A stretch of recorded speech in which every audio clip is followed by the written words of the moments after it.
Lendas folclóricas e urbanas.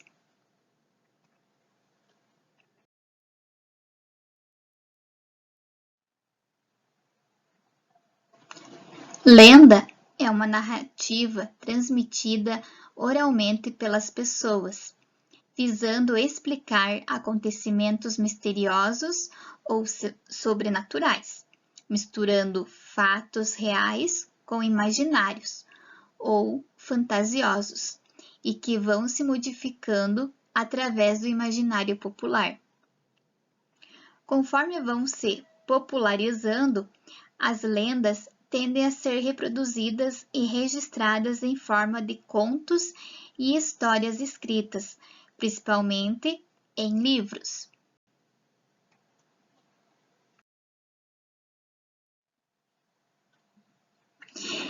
Etimologicamente, a palavra lenda vem do latim medieval, que quer dizer aquilo que deve ser lido.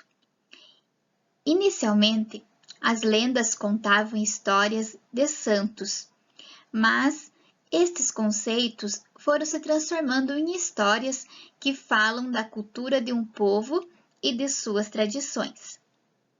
As lendas tentam fornecer explicações para todos os acontecimentos e situações, inclusive para coisas que não apresentam explicação científica comprovada, como, por exemplo, os supostos fenômenos sobrenaturais. A lenda pode ser explicada como uma degeneração do mito, porque, como são repassadas oralmente de geração a geração, vão, com o passar do tempo, sendo alteradas. Como diz o ditado popular, quem conta um conto, aumenta um ponto.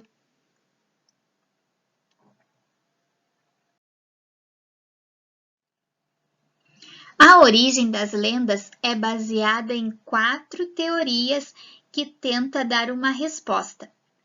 A teoria bíblica, com origem nas escrituras, histórica, com origem a partir das diferentes mitologias, alegórica, onde diz que todos os mitos são simbólicos, contendo somente alguma verdade moral ou filosófica, e física, que usa os elementos da natureza como base de todo: água, fogo, terra e ar.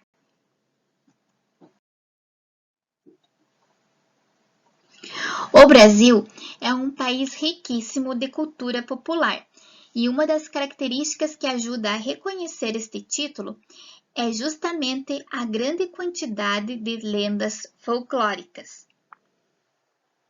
De norte a sul, cada região brasileira tem as suas lendas próprias, como a lenda do Saci-Pererê, lenda do Curupira, lenda da Iara, lenda da Caipora, lenda da Mula Sem Cabeça, do Boto Cor-de-Rosa e muitos outros. Lendas brasileiras.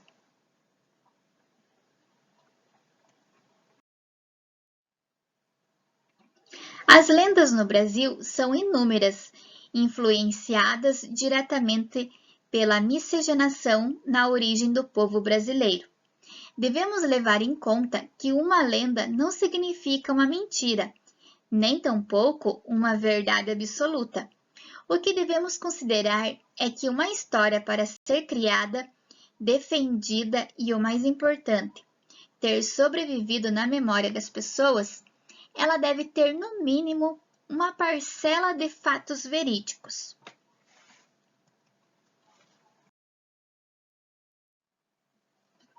Muitos pesquisadores, historiadores ou folcloristas afirmam que as lendas são apenas frutos da imaginação popular. Porém, como sabemos, as lendas em muitos povos são os livros na memória dos mais sábios. Devemos considerar ainda a diferença entre mito e lenda. Mito é o personagem ao qual a lenda trata, pois a lenda é a história sobre um determinado mito. A partir de agora, conheceremos algumas lendas brasileiras.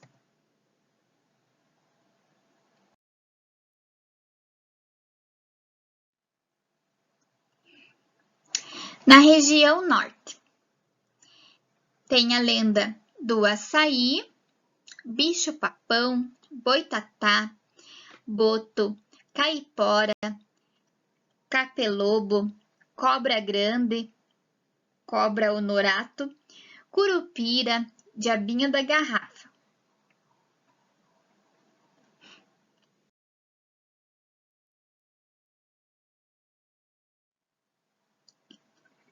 Guaraná, iara, lobisomem, lua, mandioca, mapinguari, matinta pereira, muiraquita.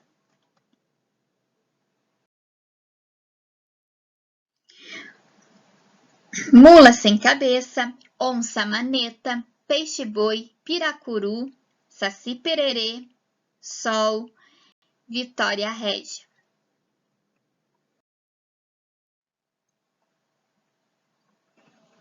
Hora da história.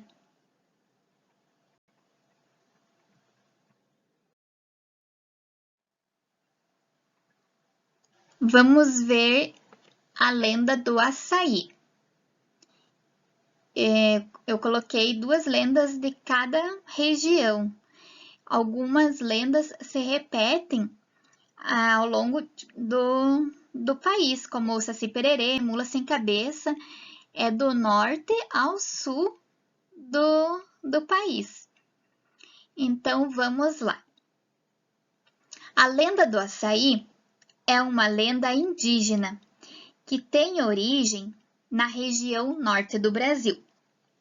Diz a lenda que, nessa região, havia uma tribo cujo número de habitantes era bastante elevado.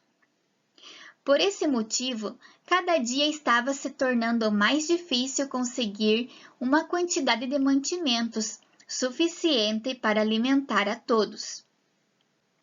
Essa tribo indígena vivia no local onde hoje é a cidade de Belém, no estado do Pará.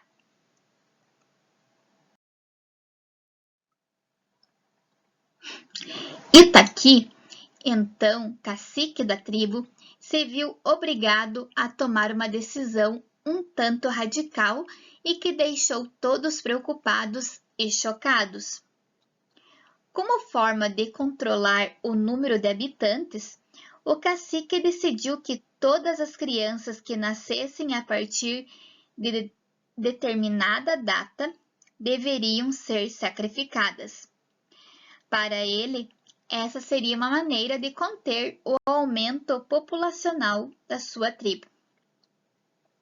Um dia, a medida drástica acometeu a própria família de Itaqui.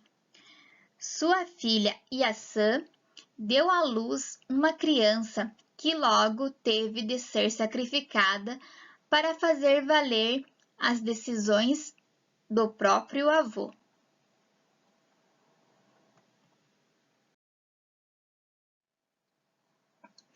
Iaçã sofreu demais com a morte da filhinha. Disse que ela passou dias e dias sem sair de sua oca, sofrendo e chorando sem parar por vários dias e noites.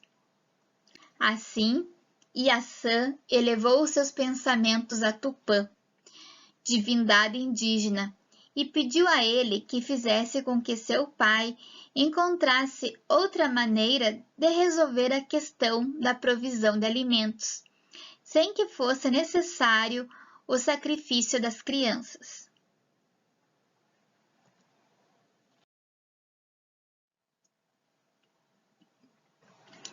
Tupã ficou muito sensibilizado com a dor da Índia e decidiu que ajudaria Itaqui a encontrar outra solução para o problema da tribo.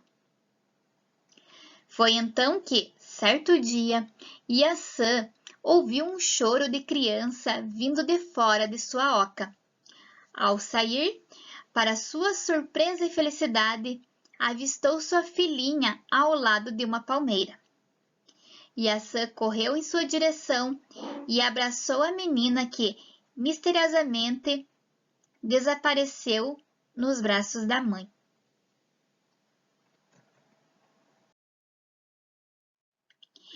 Mais uma vez, inconsolável, Yaçã chorou tanto durante a noite a ponto de perder as forças e acabar por falecer. O corpo da filha de Itaqui foi encontrado na manhã seguinte, abraçado à palmeira. Yaçã estava com um semblante sereno e parecia sorrir levemente. Seus olhos estavam abertos e direcionados ao topo da árvore.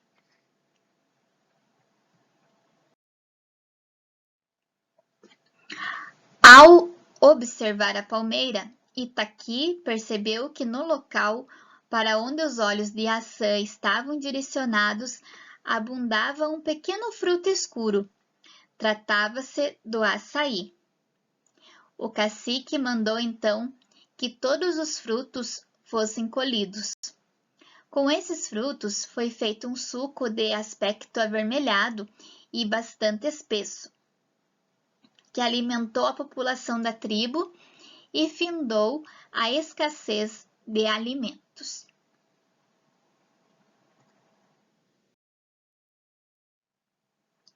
A frondosa árvore e o seu fruto foram batizados de açaí, que é Iaçã ao contrário. Desde então, o açaí passou a servir de alimento para toda a tribo do cacique Itaqui, e isso fez com que ele suspendesse a sua ordem de sacrificar as crianças nascidas para controlar o crescimento populacional e a consequente escassez de alimentos.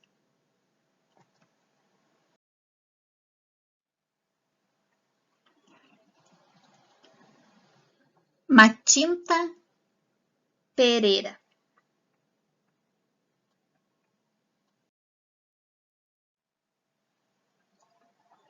Diz a lenda que à noite um assobio agudo perturba o sono das pessoas e assusta as crianças, ocasião em que o dono da casa deve prometer tabaco ou fumo.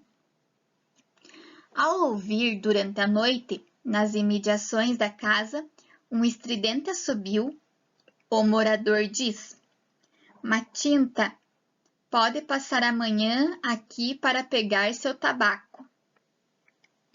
No dia seguinte, uma velha aparece na residência onde a promessa foi feita, a fim de apanhar o fumo.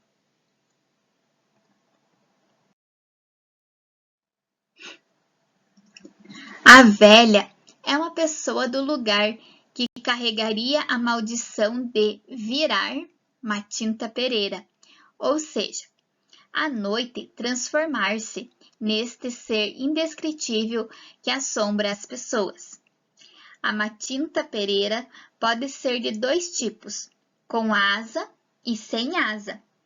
A que tem asa pode transformar-se em pássaro e voar nas cercanias do lugar onde mora. A que não tem anda sempre com um pássaro, considerado agourento, identificado como sendo rasga-mortalha. Dizem que a Matinta, quando está para morrer, pergunta: Quem quer? Quem quer?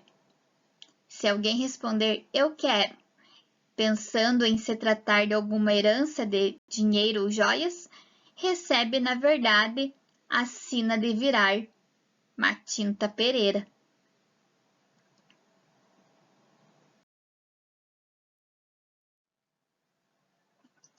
Região Nordeste.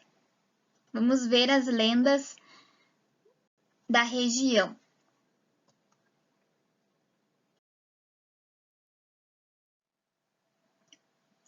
A Lamoa, Bicho-Homem, cabeça de cuia, cuca, negro d'água, quibungo, vaqueiro misterioso.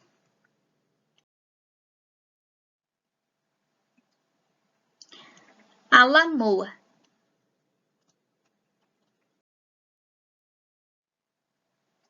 A lamoa é uma criatura feminina que seduz marinheiros e pescadores desavisados nas praias de Fernando de Noronha. A história é originária do arquipélago, mas faz parte do folclore das mulheres sedutoras que perseguem os homens como as sereias e iaras.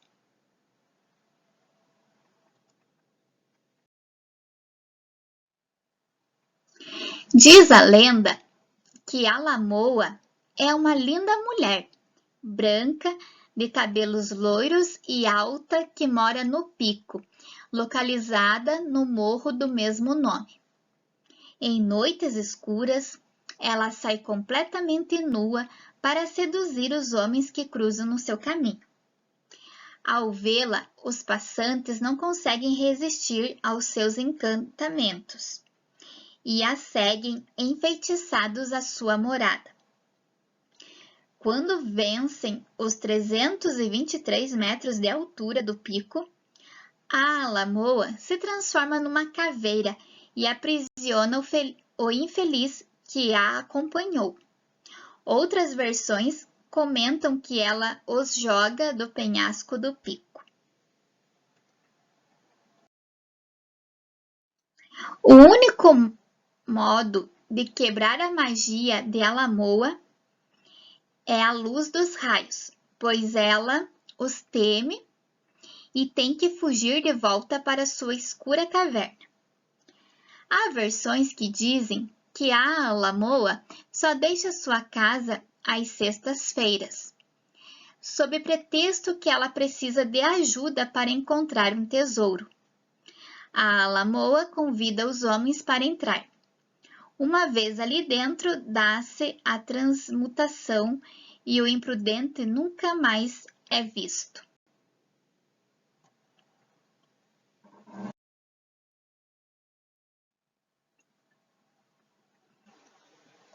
Cabeça de cuia.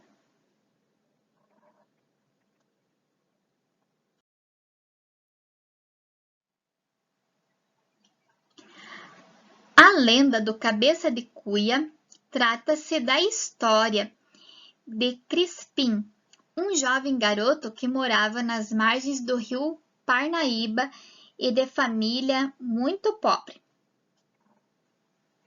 Conta a lenda que certo dia, chegando para almoço, sua mãe lhe serviu, como de costume, uma sopa rala com ossos, já que faltava carne na sua casa frequentemente.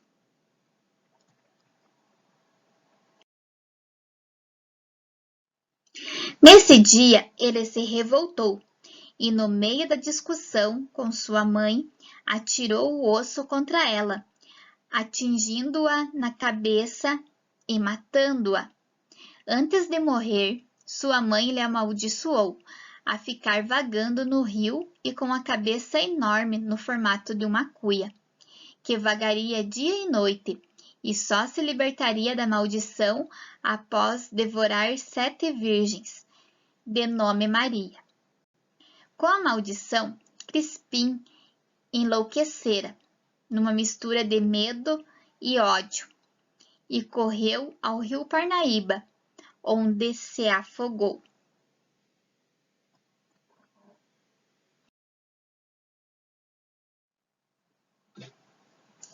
Seu corpo nunca foi encontrado e, até hoje, as pessoas mais antigas proíbem suas filhas virgens, de nome Maria, de lavarem roupa ao se banharem nas épocas de cheia do rio. Alguns moradores da região afirmam que o Cabeça de Cuia, além de procurar as virgens, assassina os banhistas do rio e tenta virar embarcações que passam pelo rio.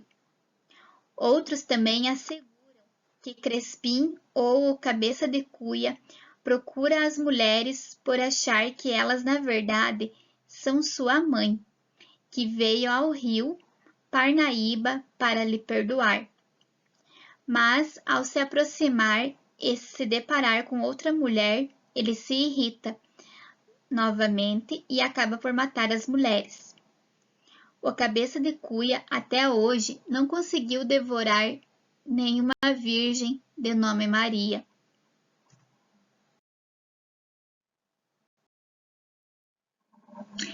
Arranca-línguas, pai do mato, onça da mão torta, que seria a mesma onça maneta, e mãe do ouro. Lenda do arranca-línguas. As matas e caminhos do sertão estão povoadas de criaturas assustadoras. São monstros e seres do outro mundo que andavam pelos campos quase sempre de noite. Uma delas é o arranca-línguas, um ser que vive nas margens do rio Araguaia, que banha os estados de Goiás e Mato Grosso, Tocantins e Pará. Ele é uma criatura monstruosa, que parece um grande gorila e fica à espreita de suas vítimas, que podem ser seres humanos, animais e todos aqueles que têm língua.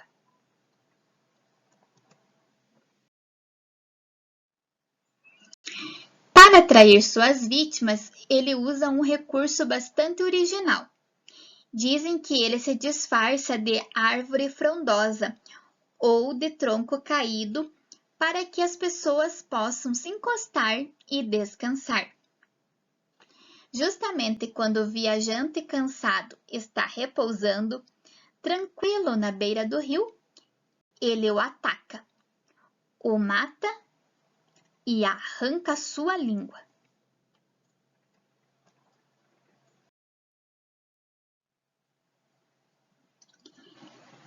Lenda da mãe do ouro.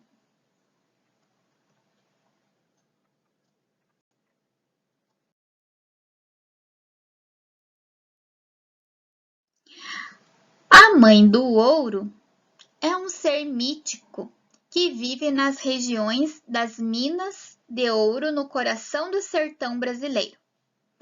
Ela é uma bela mulher que protege as jazidas do metal e tesouros escondidos, a fim de que eles não sejam encontrados por pessoas erradas.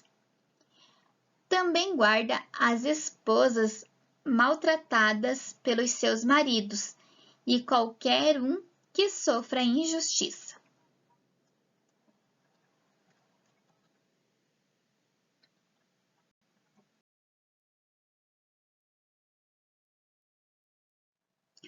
Conta-se que um negro escravizado, cujo senhor era malvado, chorou amargamente no dia que não achou nenhuma pepita de ouro.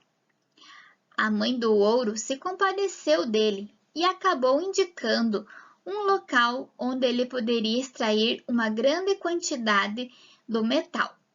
Em troca, ele não poderia revelar onde havia encontrado aquela riqueza.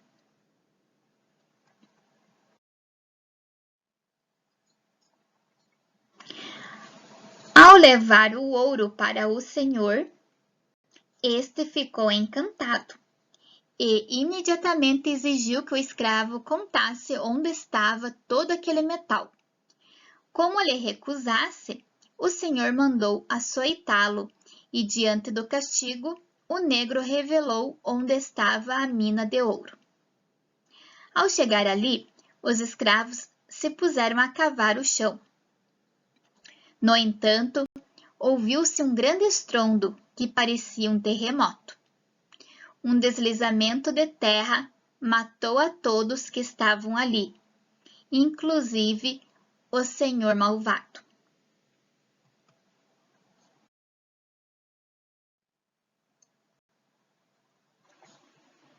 Região Sul.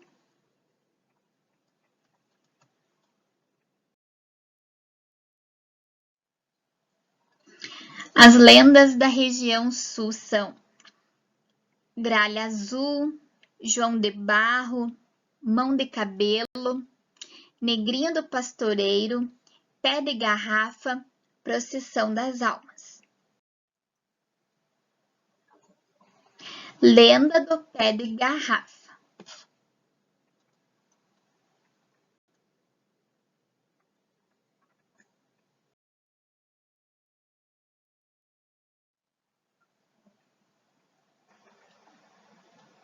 O pé de garrafa é um homem que vive nas florestas, cujos pés têm formato de garrafa. O corpo é coberto de pelos, exceto o umbigo, que é branco e é considerado seu ponto fraco. As suas pegadas são muito curiosas e não se parecem com as de nenhum animal. Por isso, mais de um caçador já teve a infelicidade de chegar perto do pé de garrafa.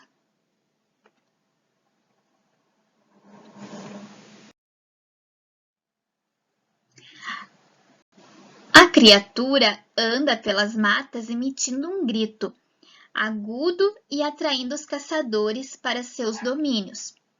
Estes não devem desafiar o pé de garrafa, pois o bicho costuma matá-los ou aprisionar a alma do infeliz numa garrafa. A única maneira de escapar das suas garras é atingir em cheio o umbigo branco do monstro. Porém, por via das dúvidas, o melhor é fugir do pé de garrafa.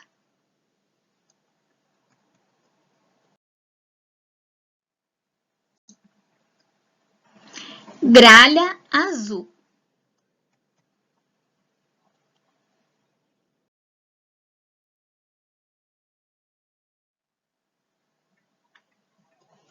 Original do estado do Paraná, na região sul do Brasil, a história da lenda da Gralha Azul possui diferentes versões.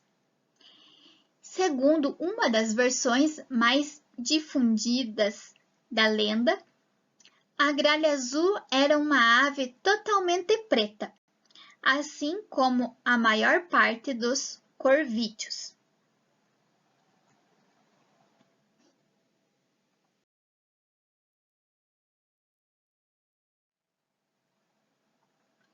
Conta-se que certo dia a Gralha Azul assumiu uma missão divina que a tornaria muito útil e a distinguiria de outros animais da sua espécie no que diz respeito à importância.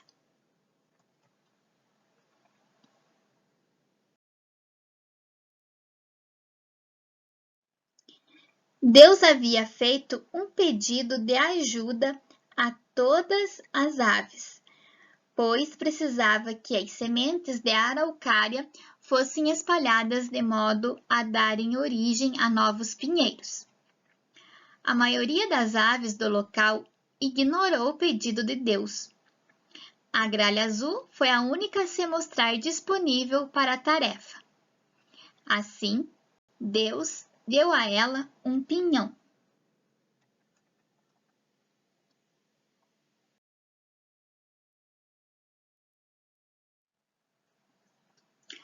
Ao receber a semente, a ave a colocou no solo e bateu nela com seu bico, até que todo o pinhão ficasse enterrado. Esse ato foi repetido inúmeras vezes, com as diversas sementes que foi recebendo. Com o passar do tempo, as sementes começaram a brotar e posteriormente viraram belas árvores.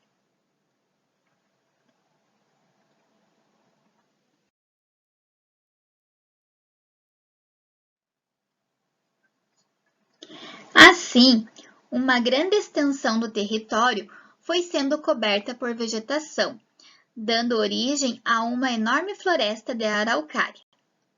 Isso só foi possível graças à Gralha Azul. Como retribuição pelo empenho, Deus presenteou a ave com uma espécie de manto de cor azul que cobriu o seu corpo, fazendo dela a única ave a ter penas de tal tonalidade.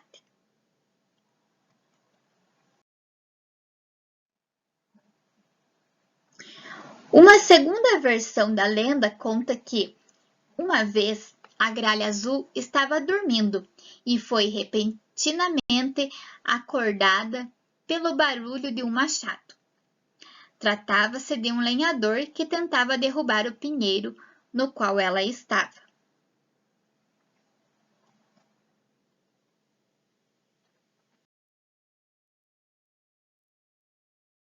Assustada, a ave voou bem alto em direção ao céu.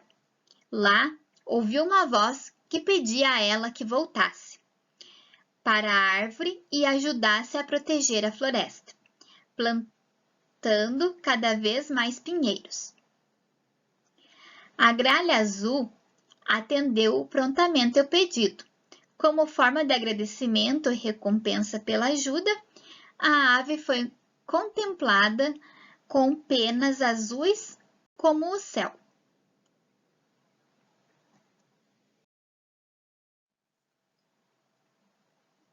Região Sudeste.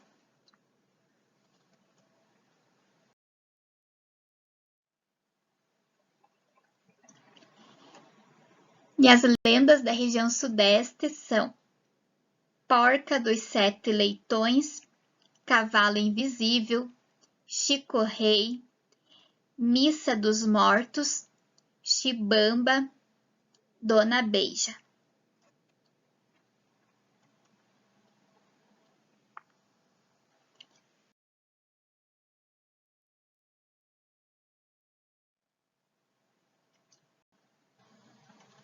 Porca dos Sete Leitões. Conta a lenda que uma baronesa praticava muitas maldades contra seus escravos. Os escravos, cansados de tanta crueldade, resolveram tomar uma atitude. Um feiticeiro negro, revoltado com suas injustiças, lançou um feitiço na baronesa. Ela foi transformada em porca e seus 7 filhos foram transformados em porquinhos.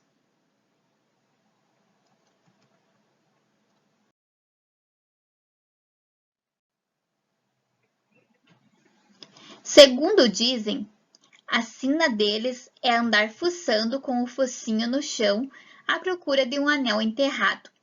Quando encontrarem esse anel, quebrarão o feitiço e voltarão a ser o que eram.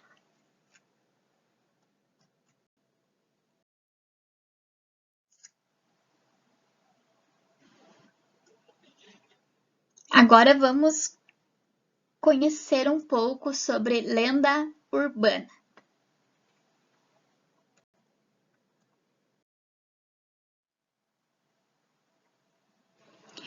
A principal característica das lendas urbanas é a sua contemporaneidade, ou seja, estão relacionadas com acontecimentos atuais ou modernos. Por norma, as lendas urbanas têm um caráter sensacionalista ou conspiratório, com a intenção de, assim como as lendas clássicas, encontrar respostas para qualquer tipo de informação e acontecimento que não tenha uma explicação científica.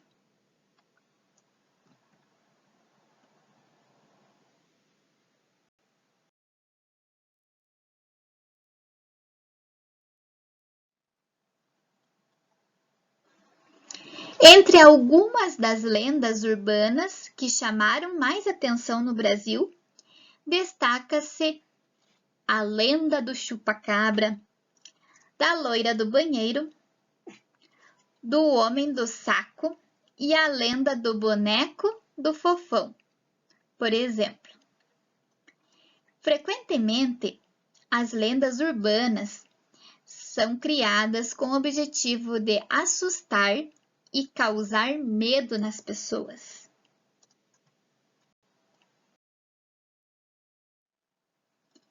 Chupa-cabras.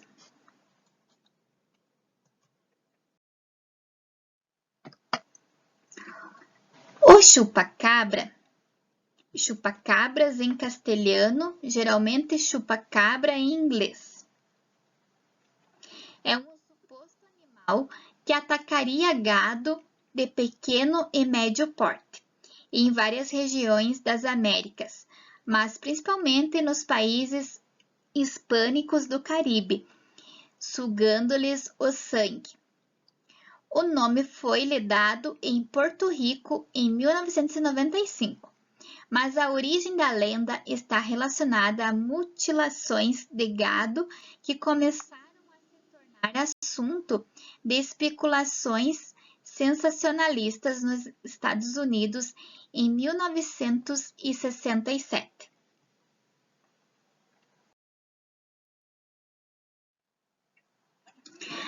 Há algum tempo vem se falando no chupa-cabras, que teria aparecido nas zonas rurais da cidade de Sumaré, Montemor, Capivari e Rafert, municípios vizinhos de Campinas, São Paulo, principalmente em 1997. Alguns habitantes dessas regiões afirmam que a morte de bois e ovelhas, cuja causa morte é desconhecida, se deve a um animal de hábitos noturnos que ninguém viu, mas que a imaginação atribui ao chupa-cabras.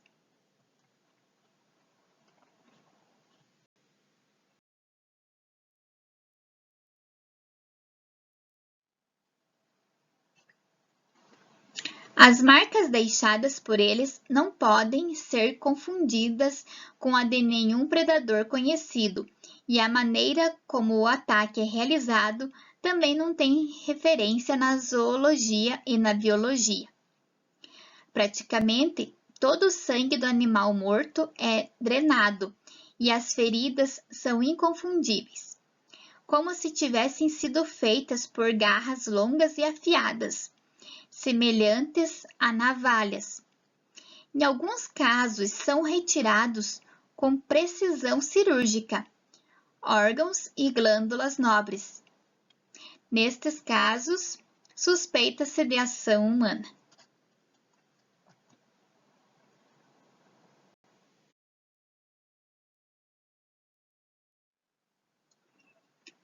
Um babaorixá de Campinas afirma ter visto o animal durante a noite, descrevendo-o como tendo duas pernas com poucos pelos, sem cauda, sendo peludo da cintura para cima e com o focinho semelhante ao de um lobo. Uma organização denominada Centro de Estudos e Pesquisas Exológicas, CEPEX de Sumaré, está estudando o caso do chupa-cabras. Este é mais um ser mitológico que fica fazendo parte do folclore brasileiro.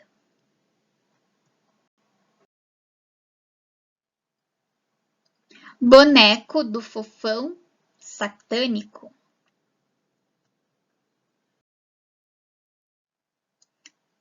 O fofão é um personagem muito famoso aqui no Brasil, que fez sucesso nos anos 80. Originalmente, este personagem ganhou fama através do programa Balão Mágico, programa este televisionado pela Rede Globo e esteve no ar de 1983 a 1986. Mas, devido ao sucesso do personagem, acabou ganhando um programa de TV somente dele, na Rede Bandeirantes, e ficou no ar de 1986 até o ano de 1989.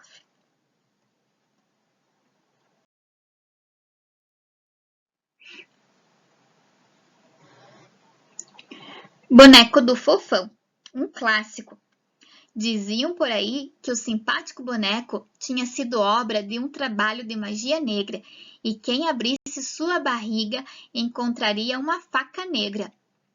A história tomava contornos de realidade quando, apalpando a barriga, você realmente sentia algo pontudo. Para piorar, a roupa do fofão era idêntica à do brinquedo assassino Chuck.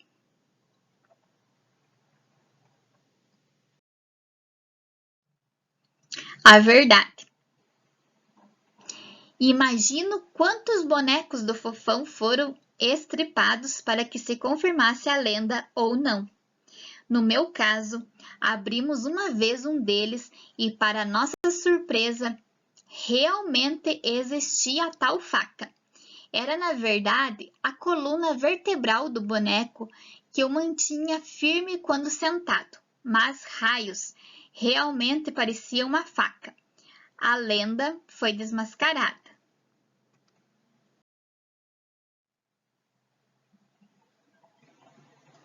Referências: www.significados.com.br/lenda, www.sohistoria.com.br/lendas-br, cursodebabá.com/lendas, região sudeste, www.portalsãofrancisco.com.br/folclore, www.todamateria.com.br, sitedecuriosidades.com/curiosidade/lenda urbana.